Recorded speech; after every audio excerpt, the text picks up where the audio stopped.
राधे राधे दोस्तों। आज हम आपको सुनाएंगे एक पंडित जी के बुद्धिमान बेटे की कहानी। अगर आप हमारे चैनल पर नए हैं तो प्लीज़ हमारे चैनल अपनी संस्कृति को लाइक करें, सब्सक्राइब करें और शेयर करें। एक राज्य में एक पंडित जी रहते थे। वे बहुत ही बुद्धिमान थे। अपने ज्ञान के लिए वे बहुत प्रसिद्ध थे। उनकी बुद्धिमानी के चर्चे दूर दूर तक हुआ करते थे। एक दिन उस राज्य में एक राजा था, वह जो बहुत ही घमंडी था।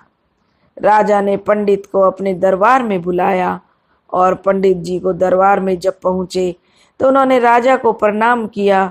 राजा ने उनसे कई विषयों पर चर्चा की। जब चर्चा समाप्त हुई उसके पश्चात पंडित जी जाने लगे। तब राजा ने उससे कहा, पंडित जी आप आज्ञा दे तो मैं आपसे एक बात पूछना चाहता हूँ। पंडित जी ने कहा, पूछिए राजन। आप इतने बुद्धिमान हैं पंडित जी, किंतु आपका पुत्र इतना मूर्ख क्यों है? यह सुनकर जो पंडित जी को बुरा तो लगा, लेकिन वह कर क्या सकता था। वह कहने लगा, पंडित जी कहने लगे, राजा साहब ऐसा तो मैं नहीं जानता हूँ कि वह मूर्ख है या ज्ञानी है, यह तो लोग ही बता सकते हैं, लेकिन मेरी नज़रों में तो वह मूर्खता भरा कोई काम करता नहीं है। तो उसने जो पंडित जी को बुरा लगा था यह बात, लेकिन उन्होंने राजा पर जाहिर नहीं होने दी। उन्होंने पूछा, पंडित जी ने पूछा, महाराज आपको ऐसा क्यों लगता है कि मेरा पुत्र मूर्ख है? तब राजन कहने लगे कि पंडित जी आपके पुत्र को तो यही नहीं पता है कि सोने और चांदी में अधिक कीमत किसकी है और अधिक मूल्यवान क्या है। राजा बोला।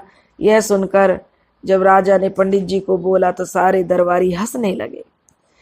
सबको यूं हंसता देखकर पंडित जी ने स्वयं को बहुत अपमानित महसूस किया, किंतु अब वे बिना कुछ कहे अपने घर लौट आए।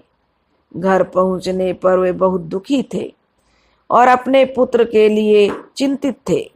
जब वे इतने परेशान होकर घर पहुंचे तो उनका पुत्र उनके लिए जल लेकर आया और बोला, पिताश्री आप जल पी लीजिए।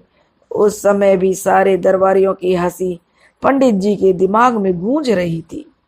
वे बहुत ही गुस्से में थे। उन्होंने जल लेने से मना कर दिया और अपने पुत्र से बोले, पुत्र जल तो मैं तभी ग्रहण करूंगा जब तुम मेरे एक प्रश्न का उत्तर दोगे। तब उसका पुत्र बोला, ऐसी क्या बात हो गई पिताजी, आप इतना गुस्सा क्यों हैं? आप मेरे से पूछिए, जो मैं उसका उत्तर देने की पूरी कोशिश करूंगा। तो उसका पिता कहने लगा कि बताओ सोने और चांदी में अधिक मूल्यवान क्या है? पंडित जी ने अपने पुत्र से पूछा। तो उसके पुत्र ने कहा, पिताजी सोना अधिक मूल्यवान है। उसने तुरंत इसका जवाब दे दिया। पुत्र का उत्तर सुनने के बाद पंडित जी ने पूछा, तुमने इस प्रश्न का उत्तर तो मुझे सही दिया है, फिर राजा तुम्हें मूर्ख क्यों कहता है? वे कहते हैं कि तुम्हें सोने और चांदी का मूल्य ही नहीं पता है। पंडित जी की बात सुनकर अब जो पंडित जी का पुत्र सारी बात समझ गया।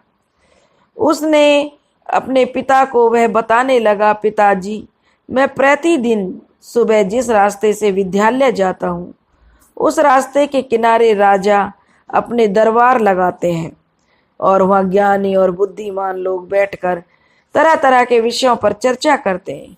मुझे वहाँ से जाता हुआ देखकर राजा अक्सर मेरे से प्रश्न करता है और पूछता है कि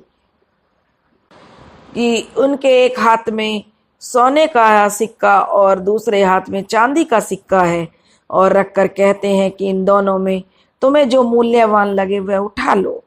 मैं रोज चांदी का सिक्का उठाता हूँ। यह देखकर वे लोग मेरा बहुत मजाक उड़ाते हैं और मुझ पर हंसते भी हैं। मैं चुपचाप वहाँ से चला जाता हूँ।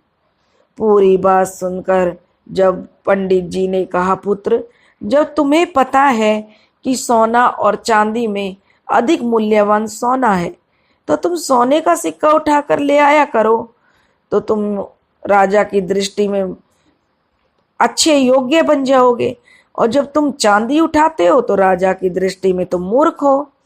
इसी कारण मुझे भी तुम्हारे मूर्खता के कारण जो अपमान सहना पड़ता है। तब उस किसान जो पंडित का पुत्र था वह हंसते हुए बोला, पिताजी आप मेरे साथ जरा अंदर चलिए, मैं आपको कारण बताता हूँ। अब पंडित जी को वह अपने कक्ष के अंदर ले गया। वहां एक कोने में एक संदूक रखा हुआ था। उसने वह संदूक खोलकर पंडित जी को दिखाया। पंडित जी उस संदूक में भरे हुए चांदी के सिक्कों को देखकर आश्चर्यचकित रह गए। पंडित जी ने पूछा, पुत्र ये सब कहाँ से आया? तब उसके पुत्र ने बताया, पिताजी राजा के लिए मुझे रोकना और अपने हाथ में सोने और चांदी का सिक्का लेकर प्रश्न पूछना एक खेल सा बन गया है। वे अक्सर यह खेल मेरे साथ खेलते हैं और रोज ही खेलते हैं। मैं चांदी का सिक्का लेकर आ जाता हूँ और उन्हें लाकर चांदी के सिक्कों को संदूक में धर देता हूँ। एक एक करके मेरी संदूक भर गई है। जिस दिन मैंने सोने का सिक्का उठा लिया उस दिन यह खेल बंद हो जाएगा। इसलिए मैं कभी भी सोने का सिक्का नहीं उठाता, क्योंकि राजा जब मैं चांदी और सोने का सिक्का रखता है और सोने का सिक्का उठा लूंगा तो राजा समझेगा कि मैं बुद्धिमान हूँ। इसलिए अगले दिन वह खेल मेरे साथ नहीं खेलेगा। इसलिए मैं रोज चांदी का सिक्का उठाता हूँ और मैंने यह धन जमा कर लिया है। पंडित जी को पुत्र की बात अब समझ में आ गई, किंतु वे पूरी दुनिया को ये बताना चाहते थे कि उनका पुत्र मूर्ख नहीं है, वह बहुत बुद्धिमान है। इसलिए उसे लेकर वे राजा के दरबार में चले गए। वहां राजा ने जब उसके पुत्र को देखा तो पंडित जी ने राजा को अपने पुत्र की सारी बात बता दी। वे जानते हुए भी कि चांदी का सिक्का क्यों उठाता है। पूरी बात जानकर राजा बहुत प्रसन्न हुआ। उसने सोने के सिक्कों से भरा हुआ संदूक मंगवाया और उसे पंडित जी के पुत्र को दे दिया और बोले, असली विद्वान तो तुम निकले पुत्र। कभी भी अपने सामर्थ्य का दिखावा मत करो, कर्म करते चलो। जब वक्त आएगा तो पूरी दुनिया को पता चल जाएगा कि आप कितने सामर्थ्यवान और बुद्धिमान हैं। उस दिन आप सोने की तरह चमकोगे और पूरी दुनिया आपका सम्मान करेगी। ब्राह्मण का पुत्र और ब्राह्मण अब बहुत खुश थे, क्योंकि उन्हें सोने से भरा हुआ संदूक दूसरा मिल गया और अब ब्राह्मण को अपने पुत्र पर बहुत नाज था। वह उसने अपने पुत्र की पीठ थपथपाई और अपने घर की तरफ चल दिए। अब वह सोच रहा था कि मेरा पुत्र तो मुझसे भी आगे निकल गया। इस बात की खुशी उसे बहुत ज्यादा थी। दोनों पिता पुत्र अब आराम से रहने लगे और राजा ने भी किसान के पुत्र के साथ सोने और चांदी के सिक्के का खेलना बंद कर दिया। दोस्तों, अगर आपको हमारी यह कहानी पसंद आई हो तो प्लीज़ हमारे चैनल को लाइक करें, सब्सक्राइब करें और शेयर करें। राधे राधे।